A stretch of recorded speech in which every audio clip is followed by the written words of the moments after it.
Whatever you do, do not shine a black light in that room. You're being needy. And I don't like this. Click. We didn't forget about you, though. Right now, better you don't talk to me. Talk to Sunny. You will be there soon. And you will propose to me. Then you will apply for this visa and I will come soon. Yeah, exactly. You think I get the money and running away and just leave you and leave my baby? If I get anything from your attorney, I will not go into visa appointment. This episode was filled with so many tearful goodbyes, and I'm just like, yeah. Let's see if any of you stick to those promises next week at the tell-all.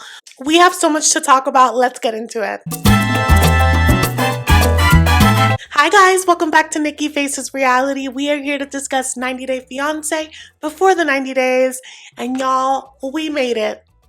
We have made it. This is the final episode before the tell-all. It only took us like a million episodes to get here, but we have arrived. We're gonna jump straight into it. You know the drill. Make sure to like and comment. And if you're new here and you've watched my videos a few times, why don't you commit to me? Why are you friend zoning me like Bozo or ghosting me like Josko? Subscribe. So we're gonna start this off with Niles and Matilda because honestly, they're the only couple I'm rooting for. The honeymooners are having a good time, okay? At first, I had my suspicions on whether or not they waited for their wedding night to do the nasty. But they actually did wait, and it was fireworks. And Niles is over here talking about how they went rounds and rounds, and Matilda can't get her hands off of him, and they're just tussling in this bedroom. I'm like, okay, we've seen enough. But I just need to hold a moment of silence for the comment that Niles made. Niles said, whatever you do, don't flash a black light in this room. And I was like, okay, Niles. Okay. But anyway, it is his final day in Ghana, which I'm like, damn, y'all really waited till the last possible minute to get married. Anyway, it's their final day. Matilda wants it to be super special, so she takes him to this place where they get surprised with like a dance. And I thought it was so sweet because this kind of environment, one, like makes him really anxious, but he says that he's willing to push through those things for Matilda. And it looks like they had a great time. He couldn't really dance, but he was into it and she seemed really happy. And I just really love that she's really like immersed him in her culture. And she says that like that's really important to her, but also she is ready to go to America. But before she does, she wants answers. They go sit at a restaurant and she's like, babe, so what's next? And he's like, oh, well, I did get a job and I'm going to start that in 2 weeks. I'm going to save up and I'm going to start on your visa stuff. Because Niles, this is where Niles pisses me off. He says that he didn't plan on getting married in this trip, so he didn't even research into the paperwork. My thing is, Niles, you might have decided that you didn't want to get married, but you set out to get married. You told this girl that you were getting married. You knew that she was planning a wedding. And to continue to catch you in your bluff, you said that you were hoping that she would delay the wedding this trip and that you would get married in the next trip. A marriage is going to happen, so why not do the research? Why sit in front of Mr. Ark and be like, yeah, I'm going to get her in 2 months, 3 months, 4 months, 5 months to America? That's not how the immigration office works. So I'm trying to be patient with this man because I really do think that his intentions are pure. My patience runs thin. Great news that he got a job. I think it's amazing that he was able to get one so fast. But Matilda has questions. She's like, okay, that's great, but like, why did you lose your job to begin with? And he told you that they didn't really give her a reason, which I have heard of that happen. But like Matilda, I'm looking at Niles like, but are you sure? Because he is a bit of a liar. He tells her that he's not lying, that he's not holding back anything. And she's like, but why do you lie to begin with? And he says that he's afraid. And Matilda, I think this is just like an African gift. And I say African and not just Ghanaian because I have friends from Nigeria, friends from Cameroon, and Ghanaian friends. And Africans are just so poetic. Your phrasing of things is just... When Niles said that he was afraid of her reaction, when Matilda was like, you're afraid of me? What am I, a lion? I was dying. Ultimately, he's like, he doesn't want to disappoint her. He doesn't want her to think that he's less of a man. And she's like, babe, I am your wife now. Like, don't hide things from me. And they seem to have an understanding. And I really do hope that he does right by her because she's super understanding of him. She wants to love him. I think she could be madly in love with him and also want to go to America. I think both things can be true. But the day has sadly arrived. He has to go back to America. And, at first it starts playful. She's like, I'm going to miss your schmacks. Matilda gives me the vibe that she's a top. Did you guys not see how she was like holding him from the back and like lifting him? I'm like, okay, Matilda. This really funny moment turns into a somber one really fast because she just starts crying. She's like, wow, we're really going to be in a long distance relationship now. Like, for how long? And he can't tell her for how long because he doesn't know when he's going to be able to afford coming back or when the papers are going to go through. When I tell you guys, this goodbye nearly broke me. From the shot of Matilda sobbing in the back of the car to her sobbing at the airport, being like, I love you, like you're always with me. And then a moment of her being like, but who's going to take care of me now? Like, you could tell that this trip really solidified their bond. It was just so sad and TMI, but it brought me back. I never told you guys, but I was this close to doing the K1 visa. Don't look at me. Don't look at me. I was madly in love. And that's all I'm gonna say. But I was close. Your girl was close. But all that to say that airport goodbyes are truly the worst. You start crying technically like the day before you even fly out because you're like dreading the idea of saying goodbye. Seeing her like that, like you could tell that she like loves that man. I was like, ooh, nope, flashbacks. Anyway, I'm really looking forward to seeing what update we get from them in the tell-all. Let's move on to the next couple, Magda and Joe. As we know, the last episode they were beefing because Joe finally told her that he's friends with an ex that he dated like 7 years ago and they've been friends for like 15 years. She's not going anywhere. He doesn't want Magda to go anywhere. Magda is like a sergeant with a lot of trauma and she did not take it well. Honestly, if Magda could keep Joe as her prisoner, she would. So when we see them, it's the next morning after the whole debacle. Joe is like, yeah, we had a rough night. We see her come downstairs. I'm honestly shocked that she even said good morning because her MO is to give him the cold shoulder. But she goes, she walks her dog, and he's just in there like, I don't know what to do. An hour later, she comes back. She's seated in like the backyard of their Airbnb, and she's just looking like she's in a sad music video. Out comes Joe, and he's like, can we talk? And in her like interview shot, she's like, he could say whatever he wants, but I will never forget. Girl, we know. You can hold a grudge. Ultimately, Joe is apologizing for hurting her, and she's like, it's not the fact that you're friends with your ex, it's the fact that you hit it. And he's like, yeah, I'm an idiot. It doesn't help that he technically did lie because she asked him directly, have you hooked up with any of your friends? And he said no. So that is a lie. Doesn't matter what the timeline was. Doesn't matter if you're strictly platonic. You lied. And honestly, you guys, you have to know your audience. If you are dealing with a girl that is explosive, be on your best behavior if you're going to stick it out with that person. But don't be with someone like that. Do something stupid and then act surprised that they're acting like that. Like, you play stupid games, you win stupid prizes. Joe, who is someone that is always making inappropriate jokes, looks surprisingly like hurt by the fact that he hurt her. It looks like he's like on the verge of tears and he's telling her that he loves her, that he doesn't want to lose her. And that is enough for Magda to be like, you know what, I'm going to forgive you because I don't want to give up on you. And I'm not saying that you can't see your friend through the phone, but until I can trust you, I really don't want you to see her in person. And Joe agrees. And this is where I'm like, Joe, you are setting yourself up to get caught in another lie. Because as we saw, you guys, Jill and Joe are part of like a friend.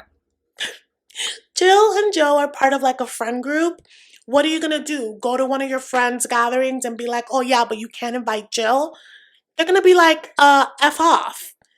So he either has to be in the same room as Jill and get in trouble with Magda, the way he calls her, or she's gonna slowly ostracize him from his friends and he's gonna be just hers, which honestly may be her master plan. All that to say, it is super unrealistic. But now, with this situation, Magda more and more is like, I don't trust you. You need to show me your commitment, right? Because this particular conversation ends with him like gifting her a necklace and she's like, fake happy. But then the next day they go like on a date to the sheep farm. Beautiful setting, beautiful mountains. But she has, her constipated face and she's like, I really am going to need commitment from you so that I can feel like I can trust you. And he's like, yeah, I see now that the only way to do that is a proposal. And like, I'll be ready later on, like sometime down the line. Like, yeah, like after, you meet my family and friends and like, I'll feel more comfortable to do that. And she's like, yeah, but you have to promise that because I'm going to go to America and then you have to propose because I just can't keep doing this. If people got engaged anytime there were trust issues, if that was the case, everybody would be engaged because everyone goes through trust issues. It's just part of being human. I don't know, it just feels a little manipulative to be like, well, this is the only way I'm gonna trust you. And she's doing it because she knows she has the upper hand because he is in the doghouse, But Joe is sticking to the story, being like, yeah, I'm not here to waste anyone's time. Magda seems sort of pleased with that for now. And so here's the thing, and I've told you guys before, Magda is the kind of girl, if you say you're gonna be there at 1, you better be there at 1.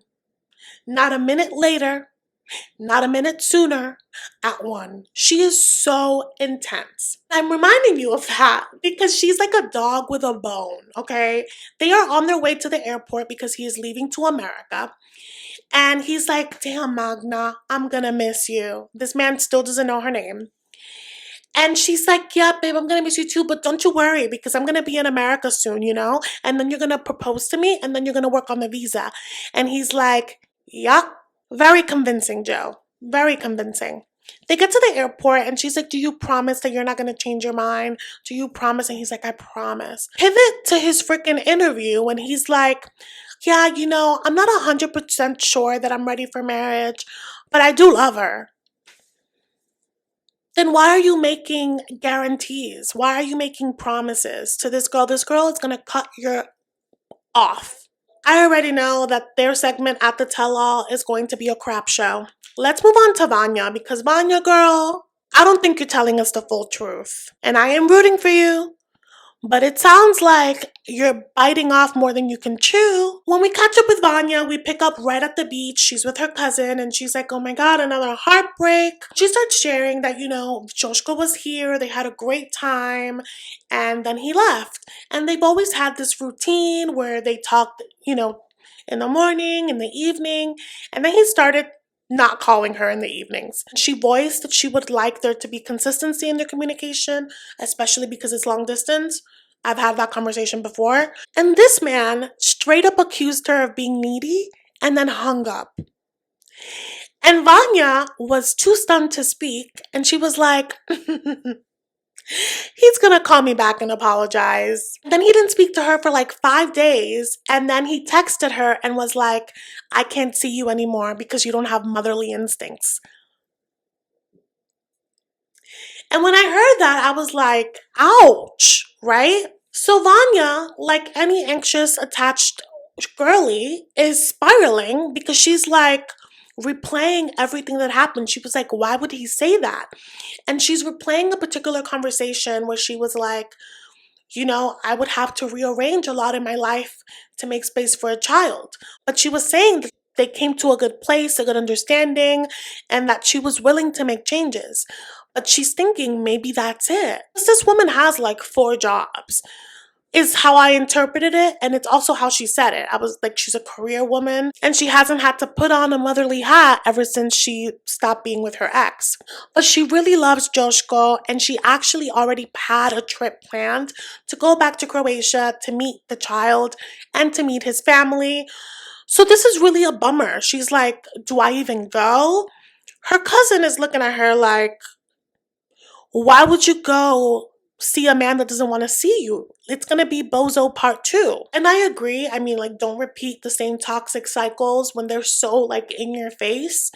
But Vanya, she told us that once you are physically intimate, she is in it, and that is making it harder for her to let go. And she keeps replaying their time together, and she's like, I really was so invested in him. Like, I don't want to let go of this, but I don't really know what to do. But anyway, fast forward to Vanya doing one of her like belly dancing gigs. On break, she checks her phone. Perfect timing. Josko has responded to one of her messages. She's like, I guess we're talking now. She calls him up. I don't know how to describe it, you guys. When he comes on the screen, I don't get the soft, tender Josko that he presented himself to be. He seems a little cold, but also like he would still like F with her. You know what I mean? Like he's giving her those eyes, but very much, I'm not trying to impress you. And that hurt because I'm like, oof, we've all been there. When we're like, this is already a bad idea. Except Vanya doesn't think this is a bad idea. Vanya's like, so, like, I missed you. Like, it's been so long. And he, is like, you look good. Like, it's been a while. And she's like, I miss talking to you. It's, I'm like, I hate that we don't talk anymore. And Joshko's very direct. He's like, yeah, it's hard that we don't talk, but we're not together anymore. He expands that, like, it just didn't make sense for them to be together. And he was having a lot of guilt. Apparently, his child was crying a lot for him. And he had left his child with his parents, and he just felt a lot of guilt about that, and that's just not the kind of dad that he wants to be. So instead of like voicing that particular feeling to Vanya, he just was like, I don't think you're gonna get it, so we're done. And Vanya's like, well, I think it's a little unfair that you made this decision for us without consulting me. And he's like, that's where you're wrong. It has nothing to do with us. It has everything to do with my child. And Vanya was again too stunned to speak, because that would be one of those things that would have to change in your brain, that a child will always come first before your relationship.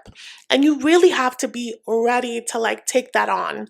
I don't think Vanya was ready to hear that. But when she picks up her mouth to speak, she's like, it really hurt me that you told me that I wouldn't be like maternal. I didn't even get to meet your child. Like, how would you know that? And this is where Josko is like, well, it was obvious to me that you don't like kids because you were like, I don't want kids in my space breaking stuff. And Vanya is like, but we discussed that I would, change my dance room into like a playroom when he's here. And that's how I know that Vanya isn't ready to be anyone's stepmom or real mom, even though her intentions might be in the best place. When a kid is in a home, they don't stick to just one room. Have you ever been to a parent's house? There's toys everywhere. There are signs that a child lives there. It would be super uncomfortable for Josko to feel like him and his child are a nuisance in your space. If you have a stank mood because something breaks, or if you have a stank mood picking up toys after the kid. Kids need to be kids. So when he made that statement and Vanya followed up with, well, I was gonna clean up that one room for him, I was like, Vanya, babe, you're not ready for this like you think you are. And it is okay. And Josko saw the signs. He knows what his house looks like with a child around. And you're here thinking that you're going to contain it in one room? Babe. Let's be honest with ourselves and with this man. You can go to Croatia and have your fun with him. But I think that that's where it's going to end for you. And it sucks because their chemistry is still evident even through the screen, He looks like he wants to devour her through the screen, but that's as far as he's gonna let it go. That's the feeling that I get from just his gaze. But Vanya is not one to quit. That girl does not quit. She's like, well, I'm going to Croatia and I was going specifically to meet the kid. Oh yeah, because that's another thing.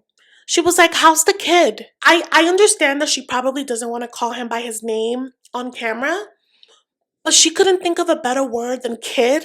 It just felt so like, I don't know, maybe I'm reading too much into it, But it already sounds like evil stepmom, even though I know she wouldn't be. I know, you guys, don't eat me alive. It just didn't feel like tender. How's the kid? It wasn't like, hey, how's the kid? No, it was like, how's the kid? It was that vibe. Someone's dog is going off. Anyway, let me get back on track. Vanya's like, I'm going to Croatia. I thought I was going to see all your peoples. I want to see you. Do you still want to see me? He's like, honestly, this is a bit sudden. I don't know. I have to think about it. And she looks bummed because he doesn't seem excited. I don't know if she was expecting him to be like, oh, damn, I acted too quickly. Sure, let's be back together. And that's not what he gave. So it's going to be interesting. Let's move on to Tigerlily&Adnan. Y'all, I said it from the start. Adnan, if left on his own, if Tigerlily didn't strap up, Adnan is going to use all of her coin. And again, this is another example of you play stupid games, you win stupid prizes. She was warned by her glam team. She was warned by her life coach. How can someone that is so rich be so careless with her legacy, with her bank account, with her time, with her kids? The list goes on. I still can't wrap my brain around the fact that she got married to someone that she was only talking to online for 4 months and then meets him in person and within an hour gets married. I only feel bad for her because she's pregnant and hormonal, but as a person, I'm like, honestly, you deserve this. I know that's mean, but I don't feel bad for her because I'm like, does money not hurt you? I take that back. I feel bad for her kids because if this man depletes her of all her coin, her kids are going to be affected. It's ridiculous, but let's start at the beginning, right? Tigerlily pulls up to this like playground place. She's popped. Her belly is out there. She makes a really cute prego. She's meeting her glam squad at this place that looks like a playground, but turns out it's like a lot where they sell these like playground sets. She's so rich, she's gonna buy one of these because she has so much land. She's buying it for her kids. To add to the list of ways that Tigerlily just throws away money, she and Adnan bought a cabin. There's a lot of construction happening. She moved out of her apartment and her kids are now living in a hotel. She does a quick little recap on what life has been up to now. Apparently, she flew to wherever Adnan was to give him the news that she was pregnant. She put the news like on a necklace. It was emotional, but then again, I feel like these two people are very plastic, so I don't know. She tells her glam team that Adnan has his visa interview scheduled, but things have not been great. These two don't look surprised because they saw firsthand just how annoying Adnan could be, especially because he's on this thing where he's the man and it sounds like she's funding everything. When she starts letting out her grievances with Adnan, she starts small, right? She's like, I don't know if it's because of Ramadan and he's hangry, but he's just being so sassy.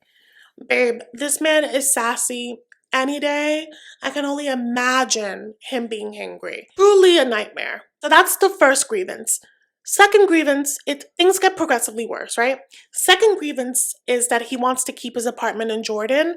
She has a problem with that because she's like, we're supposed to be building a life together. We're literally building a house. Like, I need you to be committed to the life that we're building here. And I understand that she has had this concern of him, trying to travel back and forth. Like, what's that about? Are you leading a second life? At the same time, though, he has been telling her this from day one. For it to be a problem now is like tough luck. He's been saying it from day one. Like, he wants to go back very often. His words were every other month. He said that on their wedding. If Adnan has shown us anything, is that he is super stubborn. So I don't know how she thought that she would snap him out of that. It's not. If he is renting that place, that is a waste of money. And I don't know if he has more money than her, but easily he's going to deplete her bank account trying to pay that. So that's not a good idea. But if it's a place that he's purchased, which he seems well off, like from his family, I just don't know if he himself has like that coin. So I don't know if it's realistic that he purchased property, But if that is an apartment or condo or whatever that he owns, it may be smart to keep it, because if they're going to be going back and forth as a family, then might as well not have to pay for hotels. That was my initial thought about all of this. But Tigerlily is like, no, like, I don't want him to have a foot here, a foot there. The third grievance, I think, is the worst one. And I'm just like, this is what you get. Apparently, Adnan wants to give his brother power of attorney. And Tigerlily is like, that is an issue, because that means that he can act like you and take all the money from my account. I was like, why would Adnan do that? I understand giving someone power of attorney if you feel like you have a terminal illness and you want to set things up before things get worse. I understand setting that up if you're getting older of age. What is a 20-something-year-old doing giving up his power of attorney? So Tigerlily is crying here because she's like, this is putting me in danger. The money that I've worked for, the money that is for my kids, the money that has sustained me. And the shades are looking at her like, we told you this from the beginning to protect yourself, and you said no. And she's like, yeah, because I don't like to have things separate. This is not what I wanted. And I'm like, how well could you possibly know someone that you've only known for 4 months and you have all of these issues? And again, this is something that I ask myself, how is someone that is so well off so careless with her funds like that? But then I got to thinking, this is her second marriage. And it sounds like her first husband was super well off. And if I had to predict, I think that maybe he was very heavily like, this is mine, you get allowances. Just had everything really divided and made her feel powerless. And I think that maybe she doesn't want to have that in this new marriage. But there has to be like a middle ground. I don't think this is it. So she's telling the shades, she's like, okay, well, I think that I'm just going to have to get my lawyer involved and get a post-nup, because like, I feel like he's putting me in danger. He's not thinking about me. And they're encouraging her. Next time we see her, she's at the hotel. She calls Adnan. She's eating pretzels in front of him. He's like, really, in front of my face when I'm starving? She's pregnant. Let her eat whatever she wants. But she quickly starts to convo. She's like, we have things to talk about. This man has the stankest face. Eyebrows raised. They look like they're stuck. He's like rolling his eyes. Like, he's just like, he doesn't want to be bothered with these combos, okay? She's like, I don't like the idea of you having an apartment. I don't like that, you're keeping 1 foot here, 1 foot there. And he's like, oh, you don't like anything. The sky is blue. Like, that's his attitude. And she's like, why are you talking to me like that? And he's like, because you always don't like something. And she's like, well, next up, I don't like that your brother has power of attorney. What she says to me makes sense. And maybe we're both overthinking. Tigerlily says, it looks to me like you're trying to keep your apartment, and then your brother is going to take the money from my account, and then you have all my money in Jordan, and then you leave me. And he's like, why do you think those things of me? Do you really think that I would do that to our baby? And she's like, everything looks shady to me, so I need you to take the power of attorney back. And he's like, I'm not gonna do it. And his excuse is that he's so successful in Jordan and his brother is his manager, and so he wants his brother to be able, I guess, to be authorized to make certain money moves for him in Jordan while Adnan is in America. Which I think makes sense, but I also feel like so much is digital now that you can handle matters yourself. Also, if you're trying to go back so often, you can use some of your days that you're back to handle said money moves. I think that having your brother be your power of attorney is a bit drastic, and I think that if it makes your wife uncomfortable, that's a no-go. And she tells him, she's like, well, if you are not willing to do that, then I'm going to have my attorney send you a post-nup, because things have to be separate. I need to be protected.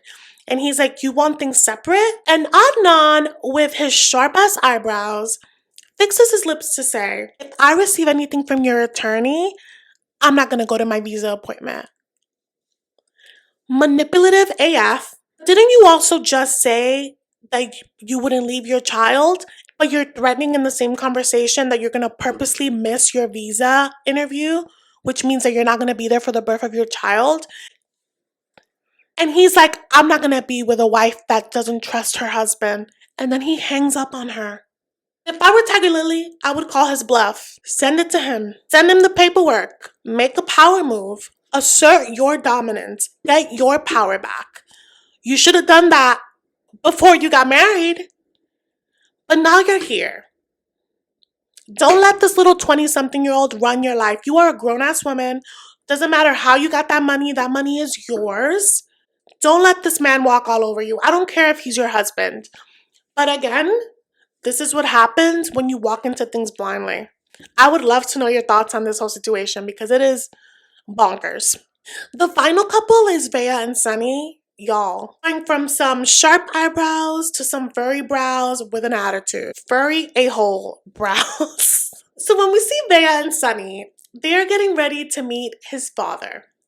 And immediately, Sunny has a stank attitude. He is watching Veah get dressed, and she has a crop top and a distressed jean jacket. And at this point, I'm like, Veah, are you doing this on purpose? What are you doing? Sunny's like, is that really what you're gonna wear? You can't wear that. And she's like, fine, I'll do it for you because we're gonna meet your father. And she throws on a crew neck, and I'm like, girl. And they brought this chocolate cake because it's Veah's idea. She's like, no one can be mad with chocolate cake. And Sunny is just like, he doesn't want to do this. And if it were anybody, they would look at his body language and be like, you know what? I'm not gonna do it because you don't seem eager. And if you're not eager, your dad's not going to be eager. But now Veah cannot see past it. She's like, let's do this. They go to this cafe and they look like the most odd couple because she looks clueless and Sunny looks constipated. Everybody looks constipated to me. They just look in distress. Finally, the dad pulls up. He acknowledges Sunny, but when he looks at Veah, he's like, hi. Papa, like, you drink some tea, like, we bought you some cake. And he's like, okay, yeah, let me have my tea first. And in his interview, he's like, yeah, when I saw Veah there, like, basically, he did not like the sight of her. He was like, she was so disrespectful, walking off. Like, after everything she's done, she thinks cake is gonna fix it. And I'm just like, sir, leave the dramatics somewhere else. What do you mean, everything she's done? She did one thing. Like, this is only the second time you've met the girl. Like, let's relax. But clearly being a prick is genetic because Sunny is not helping the situation. But it's funny because he thinks that he is helping, right? Because Veah is like, I want to apologize to you with how things ended. And the dad is like, yeah, like you walked away. And Veah's like, well, you know, I had anxiety and I just needed, you know, to separate myself. And the dad is like, well, how do I know that you're not going to do that again? And Veah's like, well, I can't tell you that it's not going to happen because I can't control a panic attack, but I certainly didn't want to do that, and I'm sorry. And he's like, that's not okay. Sunny's like, please forgive her. She doesn't know better, basically. So they're both basically like, please, Father, forgive me. And he takes a moment and he's like, what's your plan for the future? Because she's a foreigner. And Veah is just like, well, we're gonna be together, and when he moves to America, we're gonna get married. I don't think the dad liked that because doesn't Sunny work for him, like at a store? So what do you mean my helper is going to go to America? You could already see he didn't like that, especially not for a white girl in his eyes, you know? One thing leads to another. Sunny just blurts out, we're engaged. And the dad, if the dad could engulf himself in flames to represent his fury, he would. He was like, no way. There's no way that you got engaged. Why would you do that without talking to me? And Sunny's like, yeah, like that's a mistake on my part, but like I love her and we're gonna be together. And that's when the dad is like, so is she gonna convert? And Veah's like, well, Sunny told me that I don't have to. And the dad is like, why would you say that? And I commend Sunny for being like, you know, we don't force people into this religion. She doesn't want to do it. And the dad is like, you have to make her understand. And he just seems so like grossed out by these two. Man is like, you're gonna have to choose between her and me. Like, this is unacceptable. When Sunny's like, she's my forever, he's like, well, you know what to do. Don't call me for anything. And Sunny is distraught. And I know that parental wounds hit like no other, and everyone handles them differently. This man is so scummy. Because Sunny tells us that he was estranged with his father for most of his life. I think we're seeing like the Patrick thing that we saw in Happily Ever After, where like they give you crumbs and like you want to hold on to that because you want to be close to your person. But this dad does not deserve the devotion that Sunny is giving him, because for him to so quickly be like, well, don't count on me for anything, don't call me, I don't want to see you, because your grown ass son chose someone to marry that you disapprove of. No. This man is acting more like a frenemy than a dad, and it's really disheartening to see. And then we see Veah and Sunny chase after him outside, and Sunny keeps apologizing, and I think what is said is like, I love her, like, you know, I wasn't thinking in the moment, but I should have told you first. And the dad is like, yeah, love makes people blind. You don't think about your parents, you don't think about your family. And Veah's like, we were not thinking of you.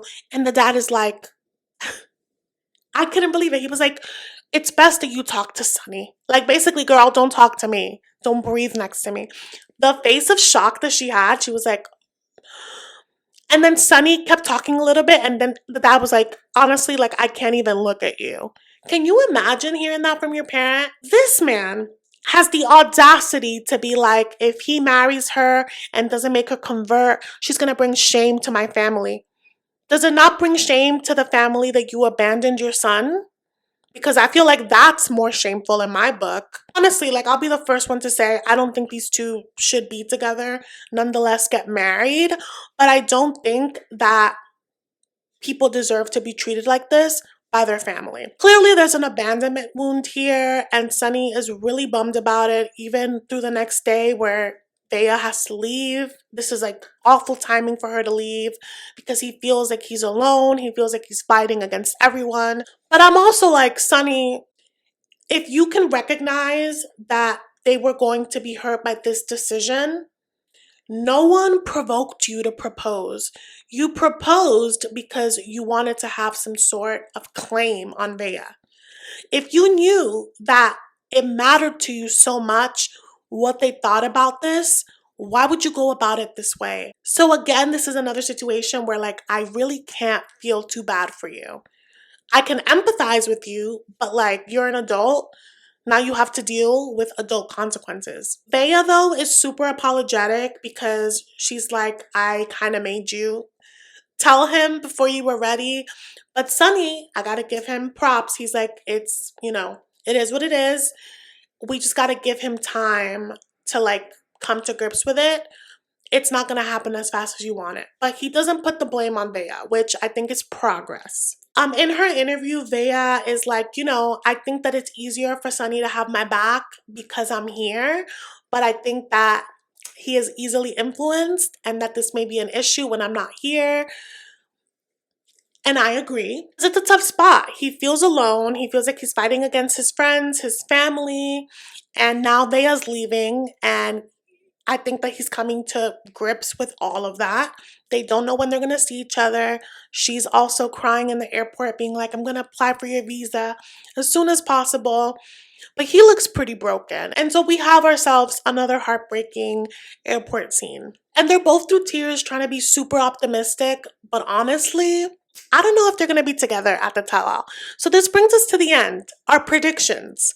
Who do we think is going to be together? Who do we think is going to be completely broken up? I think that Veah and Sunny are going to be broken up. That's my theory. I think that Faith and Lauren are going to be back together. I feel like that's what the trailer's giving. If Vanja did end up going to Croatia, I think that her and Josko hooked up and then he ghosted her for good. Who else? Who else was on this season? Magda&Joe. I think that they were together and I think that they're going to bring out Jill at the tell-all. Tigerlily&Adnan are still together for sure, but miserable and pretending that they're fine. Matilda and Niles definitely going to be together. That's all that I can think of right now. Obviously, Brian and what's her name, Ingrid, are definitely not together. Y'all, this is my concern. The tell-alls are notorious for like making people be on the American side. All of the Americans, for the most part, this season were trash. I saw a clip of Brian trying to slut shame Ingrid. There's a scene of him trying to do that, saying that Ingrid had a boyfriend when he was there. And I'm just like, Brian, I know that you are not trying to divert attention from the fact that you are a sleazeball. So I already got upset. Same thing with, like, there was a scene that, like, freaking Vanja was consoling Lauren. I'm like, no. I hope that that is not the vibe that we are bringing into the tell-all. Anyway, that is the end of this recap, you guys. Let me know your predictions in the comments. Any couples that I missed, probably we'll discuss down there. Thank you guys so much for watching, and I will see you in the next one.